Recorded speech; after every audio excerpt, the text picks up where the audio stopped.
Ia ole tātou mai mo whauau le nā le me ta ore maa whamanatu. Ia whamanatu ai I nei I le tau ole mapu whangalele ia po ole si ol whanua mata mai manua si ia pa ia whalearupu ai ato mai moa I le me tau o puava ia ole tau mai moa whaakonga mai moa silsila o puava lea ngā taitonu lea o puava lea mawai upu e luutia I puava ia ai mapu whangalele pe o neone la lana winga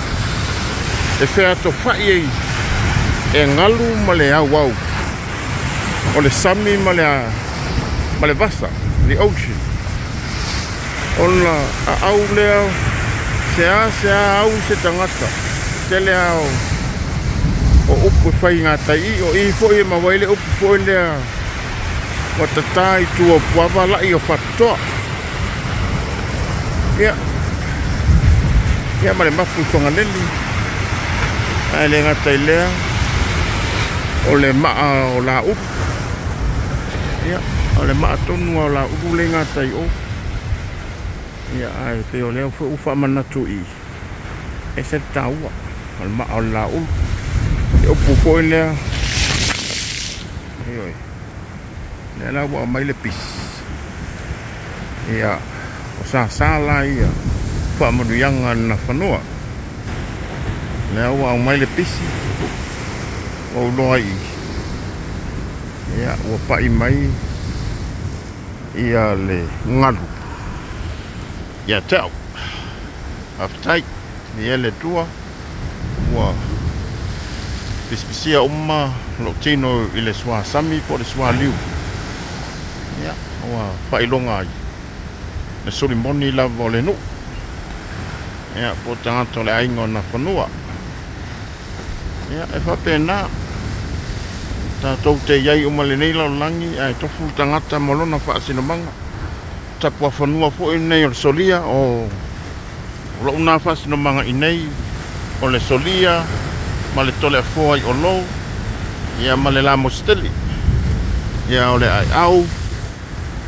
ai peina o ngata I le upu na fai fo I le isi tala fo I tala tu o le tunu le fai I le la ulu tangisia la ulu se pa ia ngoto ia o le usanga la ulu ia masina ia langa ngoto I la ulu no mai ngata I o ia ai fa wau mai lo sina sa wai lava la sina ia masu e me se me e lona ai na wa e sina o mapu whangalele ta sina tala te le lava tartu ia o le nu nei po le fiong nei o po le alupu ale lawa tu mai mo mai ia ine fa mauninga ma le fafati o ngalu nei puava ia ai pai ia si so wa ma le lo la po lea ioi le tele o auma ia ma meo pe vola leo ngalu patio ngalu pati ti auma ia ta mo mala pa funganga le nalta tutala ya le ta mo wala nga upunga tangsia la ubu se ba ia ngoto ya sa tangsia la ubu na pulau mai oi manua wa manua o le tu le la na sa wala usanga sa wala wala usanga le uma alo la ulu nga tai ya e fa wa do matangsia la ulu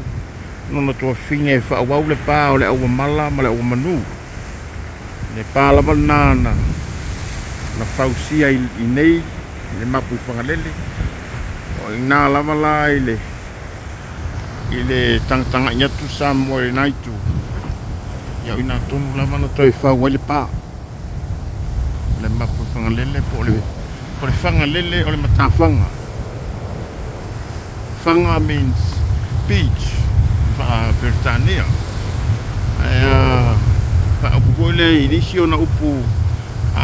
ne nauna ia ole matafanga ia ta o fanga lele le ngona le matafanga le o ile na fausia ile pa ta mototun ia o ngatai o ia le alana pa o ngai totunu ngatai o si o fanua ia e se wale tama ia ma pa solo mai lana pa ngai ngole pa ila vile ele atol ne ia e ona mawale ne no nei o fala lupo ina ua maua lupo tama ona faulola ia le o lona fale ia ole mafa manatu ko ile e fa manatu ai fo ile mele na ya ta mo la fa ko anga ya ole maana ole maata tunu ole maa ko i fa manatu ai si ole fanua fa manatu ai male tangi ale tamau la ulu no to fino sina ia tangsia la ulu se fa ai ngoto ko na tangsia la ulu se fa ai ngoto ya me se ngatai nei ko ngatai atu i puaba wa puaba ne le avale puaba ya petaya inga o malosi o the current of the sea from the north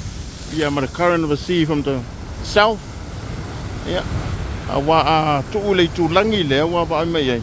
ina tu langi na ale tu langi na e alu nai oi i to elau ya le tu langi le fa so nai fa pe le tu langi e tu sai le so mai le la mai o le tu sai fa solo mai lo ngoto mai lo i ya to ba le la fa solo ngoto le la e ngoto mai nei fa la lupo o le no muli la bal nei e ba ia le mata le la ya so uma o le nei o langa o le no muli ane o sa mo atoa e muli ya ma fa ma vai e le la ile aso mo le aso e anto e mata mai fo le tamile sanga le la o nei la mai fa la lupo e moli mai le ngoto le la ia e la tato tala me fa solo e tele meleno no io tato wa video mo nei aso